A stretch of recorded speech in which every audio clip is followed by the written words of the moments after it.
English Poetry in 3 volumes. These are Harvard Classics books. Mine are called deluxe editions, for what that's worth. I haven't seen the regular ones, so I don't know the difference. And I picked up all of these, all my Harvard Classics, I picked them up used at one time or another. So they all have this this gold trim around here.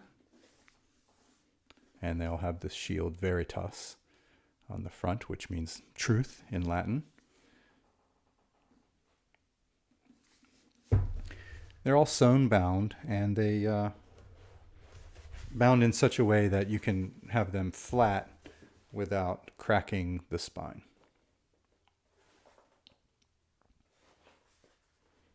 So the spine always looks pristine. So these are English, to say English poetry, that is the language of English, not English from England.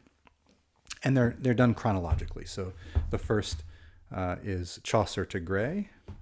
But that just, there's no way to really know what that means. It doesn't mean that there's no one with a last name later than G. It sort of looks like it's alphabetical, but it isn't alphabetical. Let's have a look at the table of contents. So it says Chaucer to Gray, but you'll see that we have Chaucer and then some traditional ballads.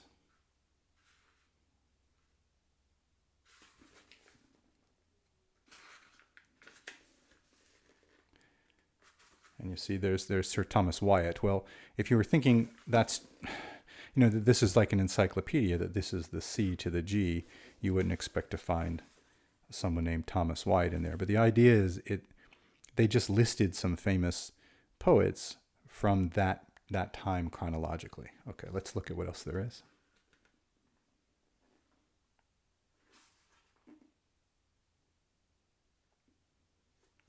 I don't know a lot of poets from this time. Of course, I know Chaucer, and there's Spenser, I see.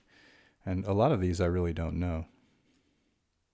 I'm sure I've heard of Philip Sidney, and Ben Jonson, and Shakespeare. Now that I see a few, I'm like, oh, okay, well, I do know a few. But not very many. John Donne. Yeah.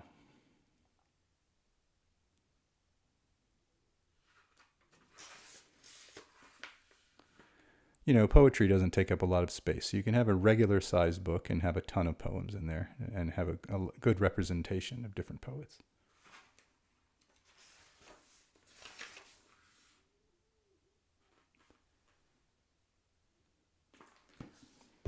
And then the next one is Collins to Fitzgerald. I actually pulled this out recently, and I can see I've got my bookmark in there because I was watching this show Archer, and one of the characters has a tattoo on her back, and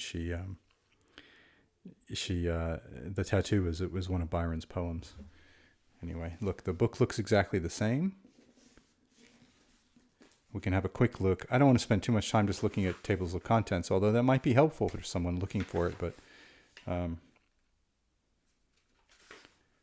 there's a picture on the front, and that's true for all of them. And then there aren't really any pictures after that.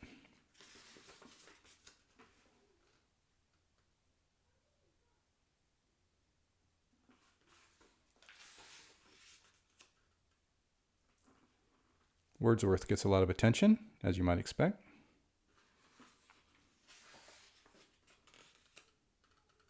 Keats, of course. And Browning. For me, these names start to get more, and I've read the poems, and I kind of recognize the style and that kind of thing a little bit more than the older ones. All right, and then lastly, we start to get... look, none of this is modern, but a little bit more modern. So we start with our Tennyson, Thackeray and Browning,